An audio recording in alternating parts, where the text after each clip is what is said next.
My name is David. I'm a bereavement counselor for Hospice of the Valley. I've been a therapist for about 10 years, be 10 years this May. And as therapists, we talk in low, soothing tones all day, so I'm going to try my best to project as much as possible so that everybody can hear me. Doing bereavement counseling is it's challenging work, and I definitely am here to answer any specific questions about grief and loss, specifically after the talk at lunch.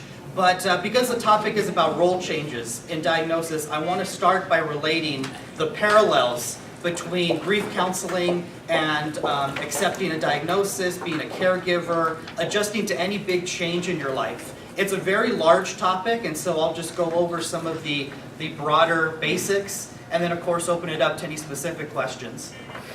I always begin any kind of these talks about grief and loss with a definition.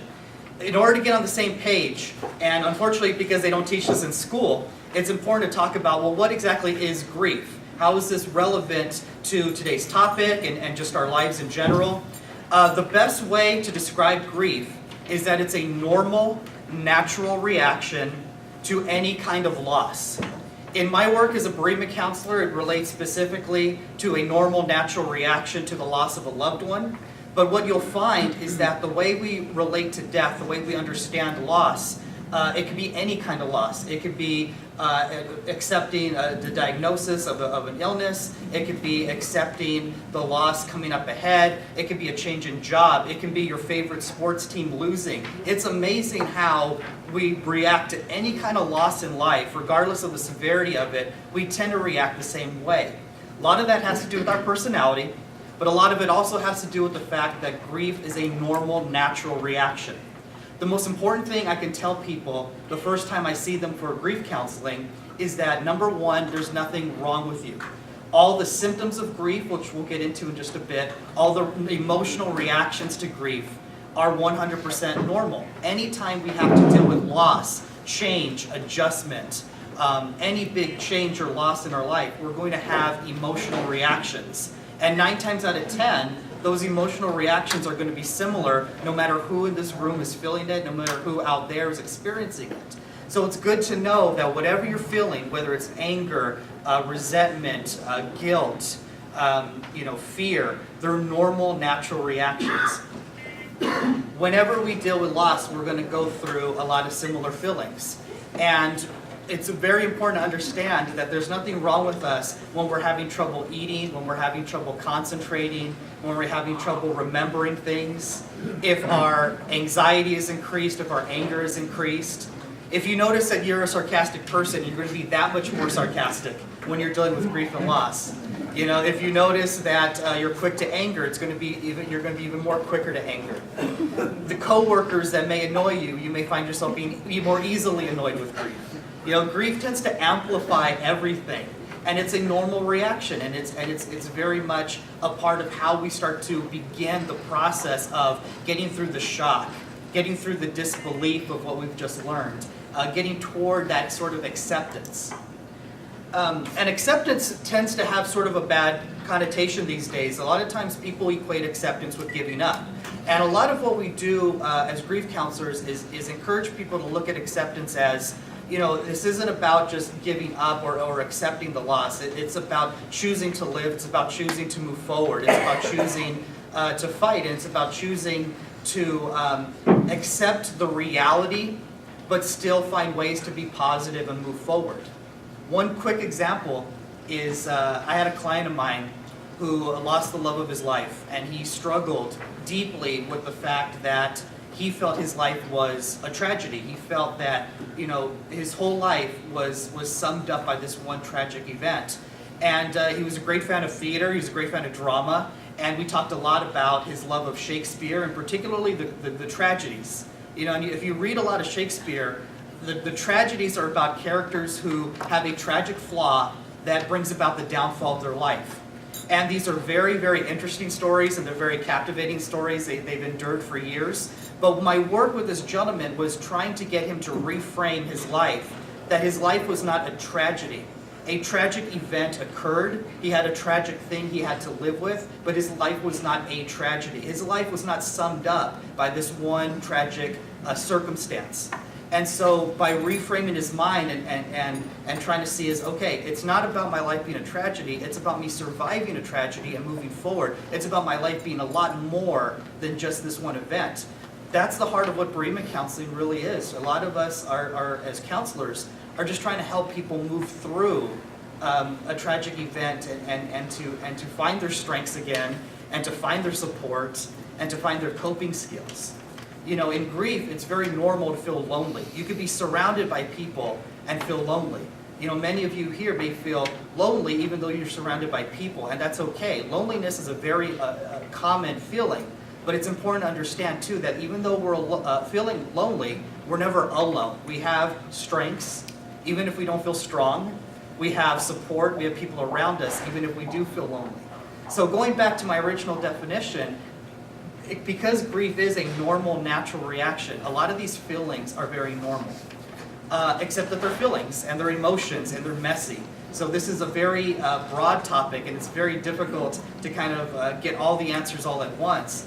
But just know that there are people who help with this sort of thing. There are people who deal with grief and who deal with adjustment. And to know that even though it's not about death, any change, any loss in your life brings about these same symptoms. Again, trouble sleeping, eating, concentrating, remembering, increased anxiety, increased sarcasm for some of us.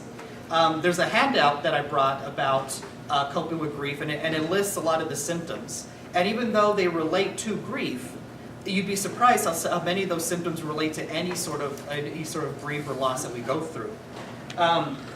One of the things we had the honor of being present at as bereavement counselors is we helped public defenders, local lawyers here in Phoenix, deal with the loss of their clients when their clients died on death row.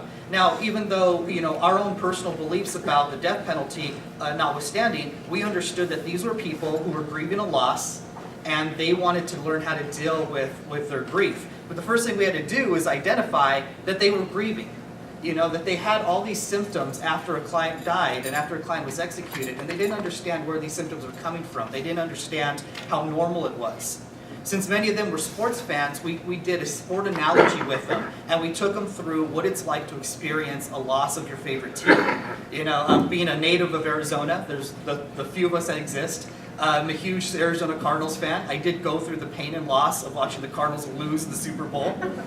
And when you break down the emotions, when you break down the fear, the anger, the regret, you start to notice that how we deal with any kind of loss is very similar. And so we were able to help these public defenders deal with the fact that, okay, what you're feeling is normal. We all go through these similar feelings whenever we deal with any kind of change. How that deals with role changes is very clear. Since our role changes as we go through something like this, and we sometimes go from being a giver to having to learn how to be a taker. We go from having to give up certain things that we're able to do. We have to go and give up certain plans we had for the future. You can see that you're going to have the same grief reactions no matter what the change is. We grieve the past just as much as we grieve the future. And we grieve the potential of what may not have happened and what can't happen. We grieve the past, we grieve the future, and that's why grief is much longer than people expect. Those of you that experienced a loss may have remembered that during the first couple days, the first couple weeks, we find ourselves inundated with cards and letters and well-wishing, and all the support is there in the first few weeks. But as the weeks go by, usually around the 2-month mark, the shock and the disbelief fades, and the full reality of the loss hits us. And after about 2 months, extended family and friends tend to move on. We stop getting the cards, we stop getting the letters, and all of a sudden here we are when the full reality has really hit us, missing a lot of the sympathy that we normally got early on. A lot of the children and the teenagers that I help with counseling often talk about, well, I got through the first 6 months after my mom or dad passed, but now it's prom and it's just hitting me that my mom's not going to be there. It's my graduation and it's hitting me that my dad's not going to be there. We grieve the past as much as we grieve the future. We grieve forward. We also grieve what won't happen down the road. And so that's why grief takes more than a few months, even though socially, I don't know where we learn it, but we kind of expect that most people need support during the first couple of days and weeks. when we actually really need support spread out over the course of several months or years. A lot of times people will come to our support groups and say, it's been 6 months, I feel like I should be through this already. And once they understand that, it takes a couple of months just to accept the reality that this is a much longer process than we realized. Accepting changes is a much longer process than we realize. Adjustment is very hard because a lot of the times we really don't know the time frame. A lot of times people will ask questions such as, how long does it take to deal with this emotionally? How long does it take before I start to feel like myself again? And because we don't know a lot with the diagnosis, we don't know a lot with everyone's own personal method of coping, it's tough to put a time frame in terms of when am I going to get to acceptance. But there are little things that people tend to look for to kind of tell that they're healing through this sort of grief process, this sort of acceptance process. A lot of times when people start to be able to be a little bit more positive, they're able to joke a little bit more, they're able to get through an entire book without concentration issues. When people wake up and it just hurts a little bit less, when people feel a little bit stronger, there's all these little signs that you pick up that can tell that you're getting through a lot of the grief process, a lot of the acceptance process. But even your sense of what you need, even your sense of what you want changes because there's so many adjustments that go on. So a lot of times grief looks more like a roller coaster. You may have a good day and a good Wednesday, and then you may have a bad Thursday. And sometimes you feel, God, I was doing okay. I got through October really well, and now November's harder.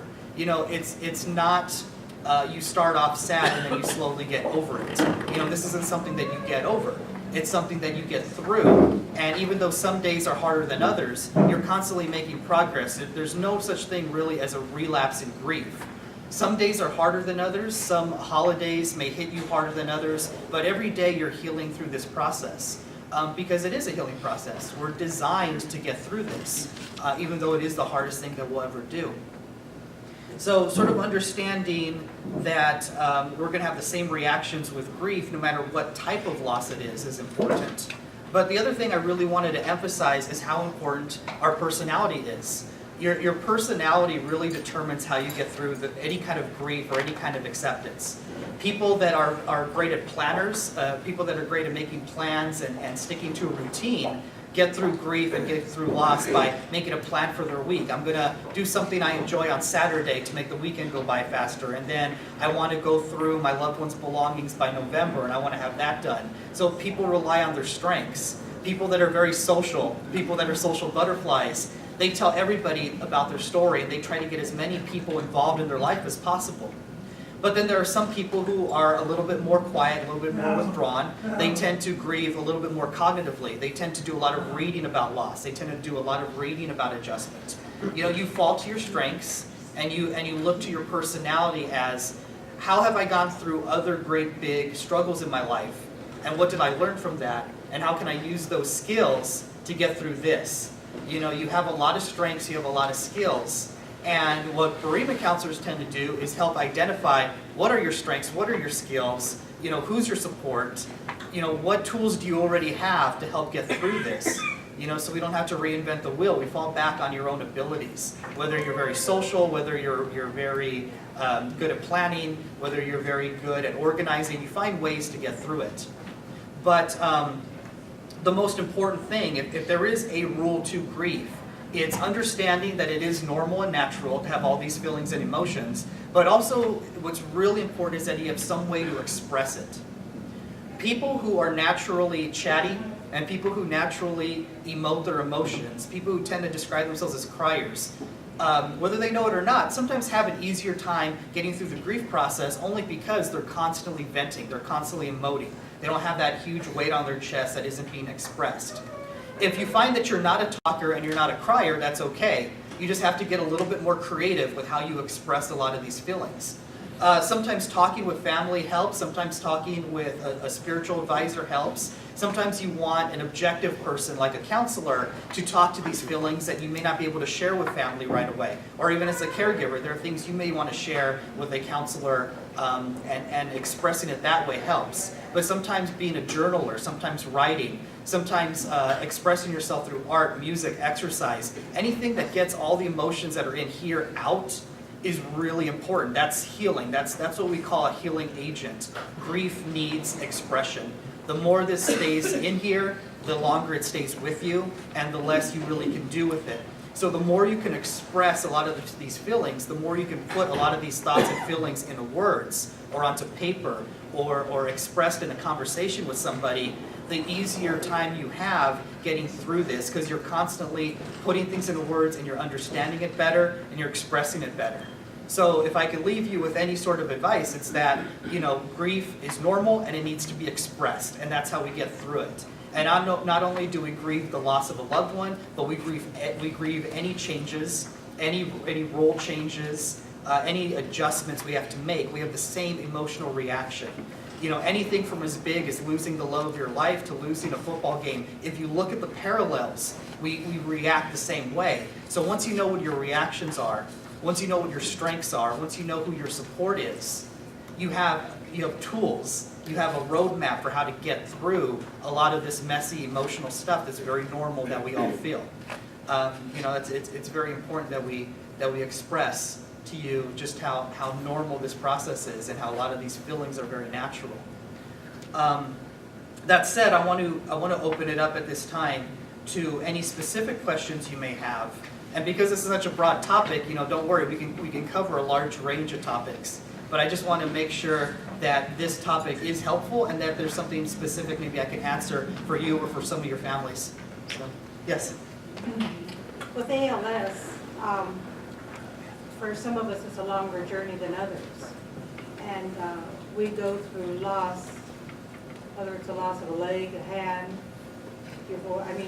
the loss with ALS is so enormous. Every time it happens, you grieve the person who's going through it and the caregiver. You grieve, you accept, and you adjust. But the thing is, when it's a long journey, the grieving becomes so overwhelming.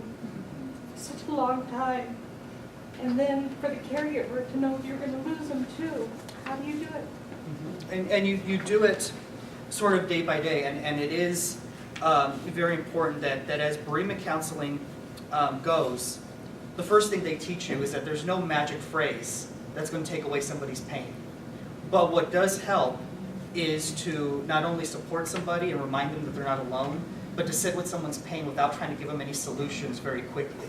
And I know that sounds like it's not an answer, but what really helps is to keep yourself from being overwhelmed by looking too far ahead and just look at one day to the next, and to try to find your strengths and joys in each day, moment to moment. One day at a time is a cliche, but it's also very powerful in the sense that it helps you handle things, one step at a time, one little bit at a time. The adjustment is hard because, like with some cases of ALS, where it's several years and it's a lifelong struggle, it's kind of easy to get burnt out very quickly. And a lot of times people will tell me that I've counseled for 6 months or a year. They'll say, I was a good sport. I got through 6 months, but I'm kind of done with this now. And I'm kind of ready for this to be over. I'm ready for everything to go back to the way that it was. And there's some fatigue that comes with lifelong caregiving. But as long as there's a balance of caregiving for yourself and caregiving for your loved one, recharging your batteries as much as you can, looking at it from one day to the next, and just trying not to be overwhelmed, trying to just say, what can I do to help myself and my loved one today? It makes it a little bit easier to take this journey. And that's the best thing we can do, because otherwise there really isn't any sort of one trick to get through this. It's just a matter of drawing on all your strengths and really focusing on one day at a time, if that makes sense. And I do appreciate your input, because it is the most difficult thing we do, caregiving for ourselves and for other people. And it's easy to describe grief, and it's easy to describe the symptoms, but to live it is a whole other story. And you do it one day at a time, and you do it with as much support as you can get, and you do it as a community to kind of come together as a group to not only care for your loved one, but to celebrate their life and celebrate your life, and to try to get through it minute to minute, hour to hour.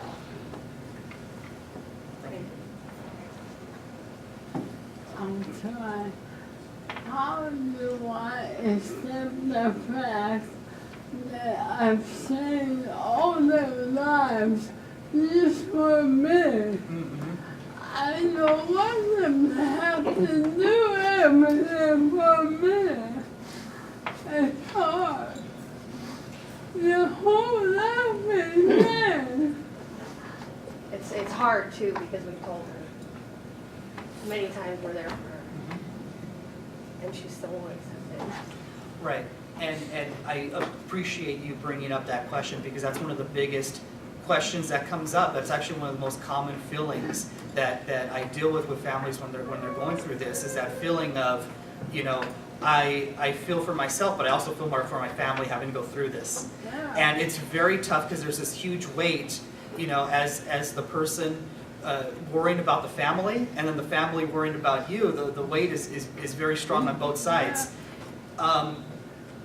When it comes to role changes and accepting role changes, a lot of times people say, and you'll read a lot of this online about, well, I had to learn to accept this. I had to learn about how to go from being a giver to my family to being a taker.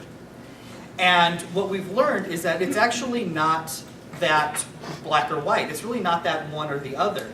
You're not only just a taker now, you're also a giver. Sometimes giving them the honor, giving them the ability to help you is what they need right now to feel powerful, to feel like they can do something, to feel like they can help. A lot of times with family, it's an honor and a privilege to care for their loved ones. And it's not even a choice, it's a calling. It's something they want to do. And by giving them things to do for you, sometimes it helps them feel less powerless. It helps them feel like they're actually doing something that they can actually help. And that takes a while to get to that point of acceptance. It takes almost like a daily struggle. It's not like you just turn on the acceptance switch and you're there. You know, it takes a daily struggle to accept, you know, I'm not just a taker, I'm also a giver. I'm giving them the ability to help. I'm giving them something to do with all that emotion to help me. And so it's not just about being a giver or taker. You're both givers and takers right now. And you're both helping each other.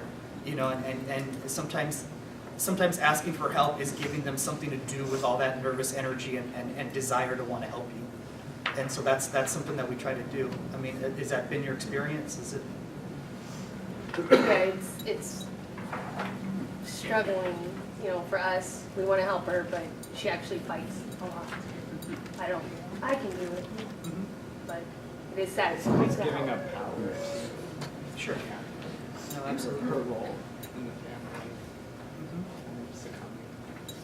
Yeah, and that's you know what we call in terms of changes of the role. You know, it's you know who does all the roles in the family. Everybody has roles in the family, and it's you know, in one ways you think, well, you know, how do I give up these roles? And another way to look at it is, you know, how can I still have these roles in different ways? You know, a lot of it is just reframing. It's looking at the same situation from a different perspective and saying like, okay, how can I still give to my family? There are ways I can still do it. You know, and one of them is allowing help. One of them is allowing, you know, the family to help you because then they feel like they're doing something.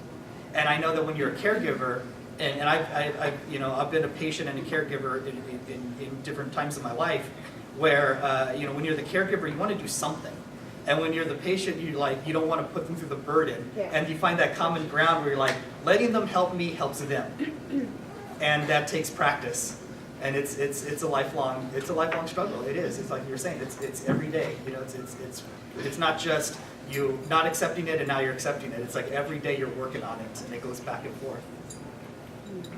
Thank you. Yes, sir. I have a general question on dealing with grief.